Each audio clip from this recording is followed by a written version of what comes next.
I just wanted to get on really quick and no matter what your opinion, I'm asking the bullying to my kids to stop. Whatever your side is, please tell your kids who go to my kids' schools to stop. We're not okay, and whatever you think of me is fine, but please leave my children out of this.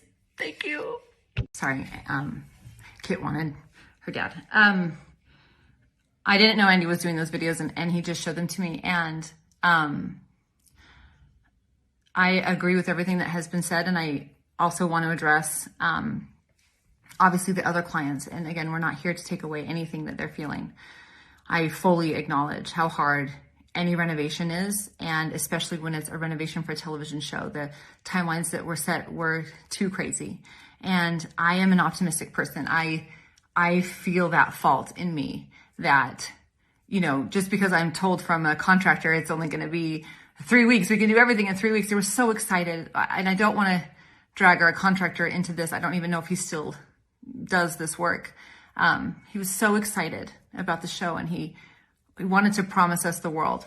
And I relayed that information, and that's on me. I know better now that I should never have said these short timelines and set these expectations. Like, that is on me, and I take full responsibility. But I do want to share how communicative we were through the whole process. And we were taking on, you know, basically 9 client projects in the span of 3 months. It was supposed to be 3. Like, it was just, it was too much. And I can say that even though the communication each homeowner felt for themselves felt like it wasn't enough, we never slept. We were constantly trying to communicate as much as we can, but I can absolutely understand how they have felt. But, you know, part of me just says, just release all of the text messages so that everyone can see how when a question was asked, we answered, or when something was requested, we gave it.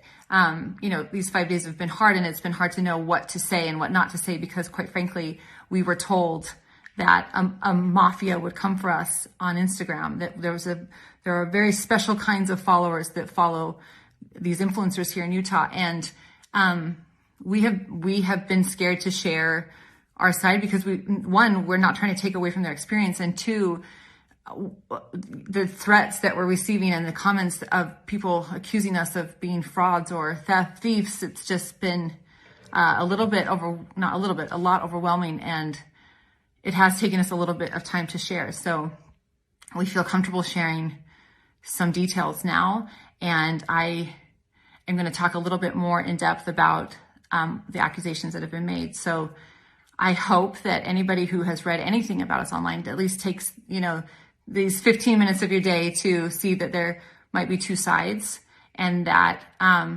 their side is not necessarily wrong, but, you know, we did have 2 years to resolve it.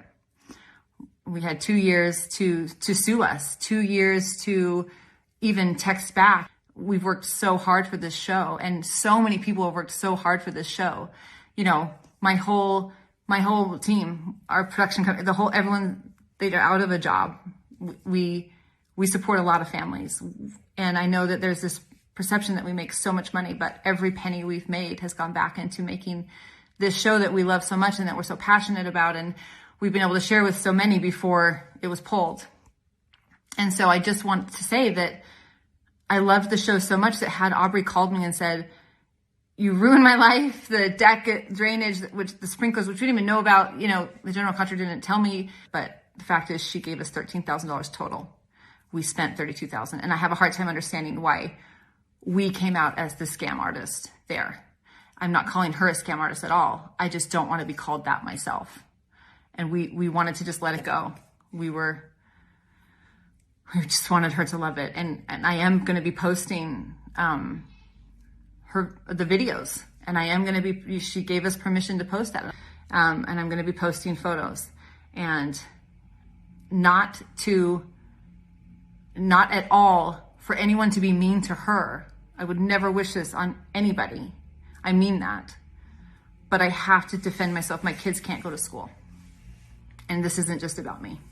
This is about my family. Everyone knows someone who knows us in our community. It's a small community.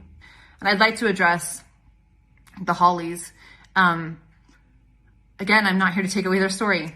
I think that the renovation was hard, and we have had hard conversations throughout our relationship 2 years ago. And I do want to say the scope of the project changed, and it was a mutual change at first, and the budget was around $40,000. They added a mudroom for $45,000.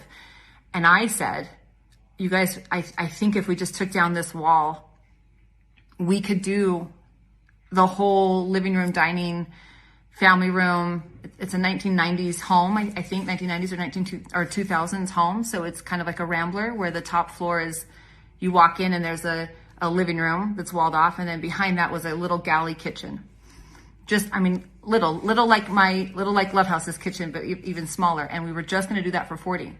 And I said, wow, if we just took out that wall between these two rooms, we could use that whole thing for the living room. And then we could take your living room and turn that into the kitchen. Like the scope changed 100%, and I take full responsibility for that. I think where I failed was fully explaining to them, if the budget's going to stay the same, our finishes are not going to be, a $200,000 remodel finish. And I think I failed to explain, like, it's going to be IKEA cabinet. Well, we always talked about IKEA, but it's going to be cheaper IKEA cabinets and laminate floors, floating laminate floors.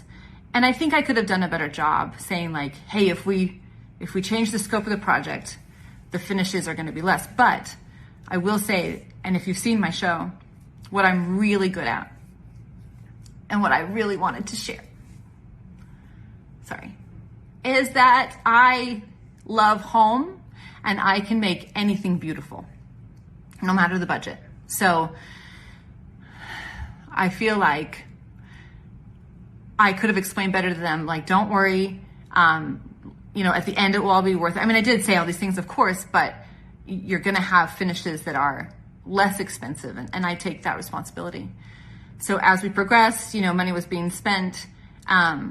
There were frustrations, of course, and again, I wanted to just post the whole text thread because everything was a communication, and 100% it took longer than it should have, and I was completely overwhelmed, and I did do my best, but I take responsibility for that as much as I can, with the contractor and crews that were available for us to use. I will say that we got through the biggest, if anybody's been in construction, that the first part, demo, rough electrical, rough plumbing, drywall, mud tape texture, that stuff takes the bulk of your money. And I honestly think to a homeowner who's never been through a major remodel like that, to see that you're left with just a clean white box can seem like you've spent how much and we're only this far. So I totally understand that frustration. When they expressed that frustration, I put together a new budget because they were concerned. And I am going to share that budget here. It's a spreadsheet with 3 columns, and I put in there, and again, I should have presented this better. On the 3 columns, there's a $50,000 budget, which I was going to cover the overage of the 5. There's a $60-something thousand budget and almost $80,000 budget. And I just put line items. I went through each one with them. I showed them photos. I showed them what it might look like. And they were very upset. And I understand. And they said, wait, we're not getting, the fireplace. We're not getting the marble countertops. It's like, no, not in that budget. And so again, I don't want to do a he said, she said, but what I do want to share is after that meeting, when we felt like we could resolve it and still go forward, Tisha herself edited the spreadsheet, and I am going to post that here. I think it's important to know that the new budget was set mutually, and we were paying money out of our own pocket until they wanted to send more wires. So when they say we asked for more money, we did, because we were being reimbursed. And I'm going to post that. I'm going to post the budget. And Tisha adjusted the budget to over $60,000, I think 62 something. And I'm going to show those screenshots as well. I want you to know that after that meeting, we were friends again. That's all I can say. At least our texts and our communications seemed like we were friends again. Andy had to drive overnight to Las Vegas to pick up cabinets for Tisha and Jeff. And